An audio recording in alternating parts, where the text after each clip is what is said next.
Hi, welcome back to Mike's Diabetes World. Just 2 secs here. Current blood sugar is sitting at 7.5. And as you can see there during the night, my blood sugars were pretty active. This shows you from 12 noon yesterday to 10 a.m. today. And my blood sugars are up and down and up and down. And pretty erratic numbers. I'm high 1 minute, starting to drop again. But we do what we can. Current blood sugar, we're sitting at 7.5. I'm pretty well calibrated so far.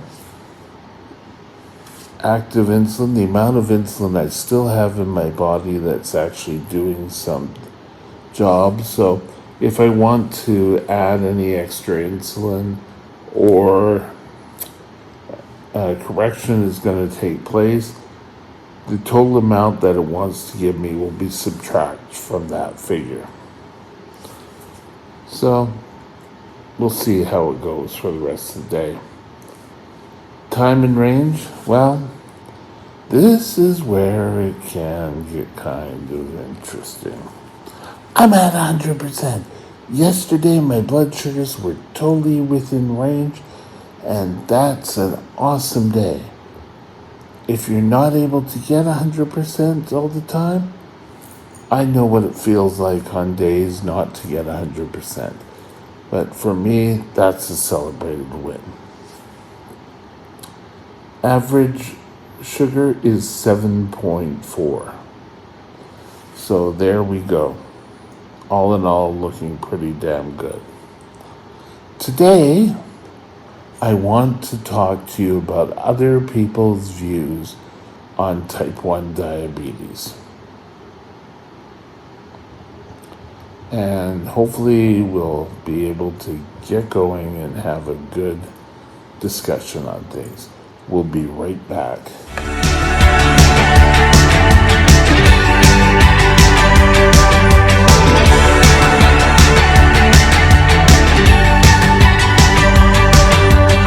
This channel is provided for informational purposes only. Contact your physician for any diagnostic or treatment plan.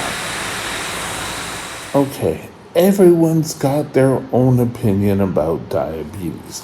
And I say diabetes. Most of the time, any story you're going to hear from anyone will always have to do with type 2.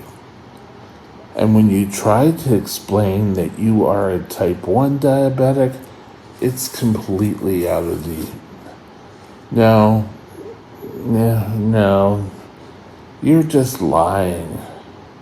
I know the truth, they'll tell you. When in fact, they don't know the truth. They don't know what they're talking about. But we need to be a beacon for the truth. There are, I think there's 7 or 8 different types of diabetes.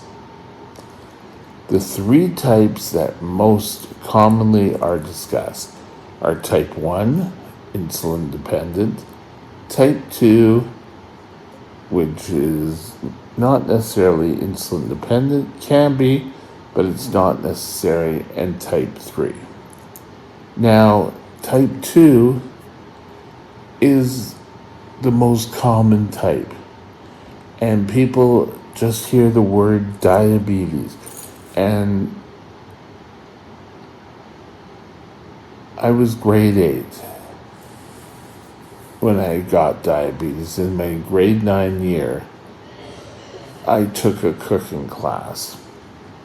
It was offered. You had to take shop half the year, and then you had to do home ec or cooking or whatever the remaining half of the year.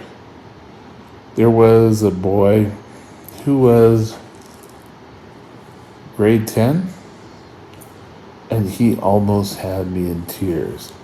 Oh, you're gonna go blind, you're gonna lose a leg, You're going to lose an eye. All because you had too much sugar. I went home and I told my mother, and it was, ugh. We went and saw my family doctor, who's kind of set me straight and kind of said, well, maybe we should send you for education. So I went for education. And I can tell you, I was the only type 1 in the class. The rest were all people who are my age now, in there, all discussing type 2. And they would discuss type 2, and then they'd stop and say, but that doesn't necessarily apply to you. Here's what applies to you. So again, talk about isolation. You're the only one who has diabetes, and you're expected to put on a good face for all diabetics. No one talks to you about, oh, my grandmother had the disease and how much she's doing and how great she's going. No, they all want to feel high and mighty. It's almost pretty much, I contribute it to a form of bullying. And getting bullying can be harsh. I took it hard the first time it happened to me. But my doctor said, well, if we keep your blood sugars down, you can live a long life. You can live up to at least 60. And I turned 60 this year. Oh, my doctor back then was saying, oh yeah, you could live up to 60. So be certain, no matter what you say, people are going to still be, oh no, you're going to lose a leg. My aunt had it. And nothing you say is going to change their minds. You can give them the facts, but still. It's hard even when you're dealing with physicians sometimes. Doctors who, especially in here, and nothing wrong with it, they understand type 2 a lot more than they understand type 1. And it's very simple because they deal with it day to day. In the whole building, there are 2 type 1s currently. There's me and there's another lady on this ward. So I'm having a rough time with my diabetes. My doctor said, I've never seen anyone with your blood sugars before. You should be taking your insulin and this should happen. But when it doesn't happen, that could be a problem. The other day, I had a low. And I went to the hospital. I wear these as a badge of honor. I had to go to the hospital because I wasn't responding here. My blood sugar dropped to 3.9. It was coming around to 5.1, I think. And they're all saying, well, why isn't he coming around, blah, blah, blah. Because when I have a bad low, it takes me a while to come around. The amount of sugar in my bloodstream doesn't automatically say boom, boom, boom. It's usually when I get up to 8 or 10. Sorry, just modifying position in the chair. But telling people this, no, you have to do, it has to be this. So people get in their minds and they forget we're the ones who have to live with diabetes. You may have a fancy degree on your wall, but you need to listen to your patients. If you don't listen to your patients, you're not going to have much success in dealing with the diabetes. Example.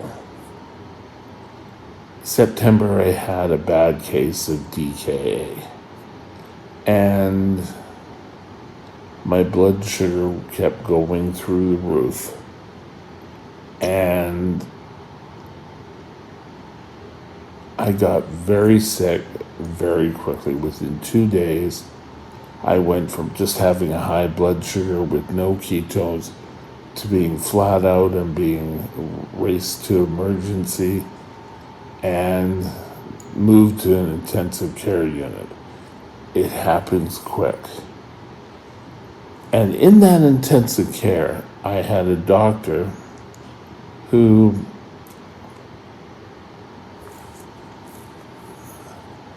just said, well, we'll get you off your pump, we'll go on to the needles. And I said, I'd like you to speak to my endocrinologist before you do. No, we're going to do it. Because that's the way it's done, and that's the way we always do it, and it's going to work out wonderfully. Because your pump is broken. It's always the pump is broken.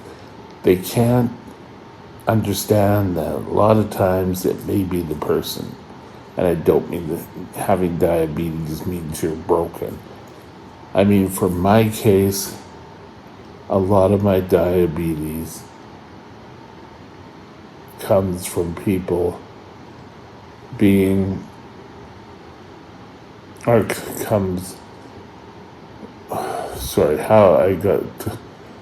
you're not broken. The way I respond to my diabetes can be broken in some aspects. That's what I'm trying to say. Sorry. So, keeping your diabetes in line is the key. So how do we go around this point? You keep talking with your doctor and saying, this is what happens with me before diabetes. The one thing I learned about coming in here and dealing with doctors who deal mainly with type 2s and have very little understanding of the mechanics of type 1. They know the basics, and I'll give them that. But I need to clear them out and have a strong understanding of what type 1 is and how we control. So don't be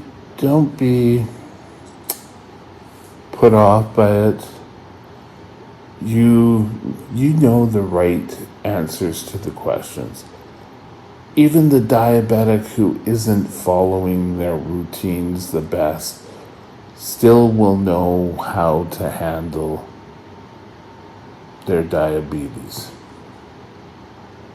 And if you don't, then you better get on it right away. Type 1 diabetes is a harsh disease. Our body doesn't produce a life-saving hormone. We have to get it injected into our bodies, either by syringe, pen, or pump. For me, the pump works the best. Syringe, I can go off and have super high blood sugars and crash for no reason. The pump, at least, gets me into a routine which works the best. Don't let people get you frustrated. You know the truth. Just thank them for their opinion and move on. I'll be right back to talk to you about tomorrow's video. See you in a moment. My next vlog topic will be Hey, tomorrow we're going to be discussing, was I a rebellious teenager with my diabetes? I'm sure you can probably guess. But we'll talk to you tomorrow. Have a great night, and we'll talk later. Same time, 8 a.m. Pacific time. Have a great day, and we'll talk to you soon. Bye now. My email is mikesdiabetesworld@gmail.com. mikesdiabetesworld@gmail.com.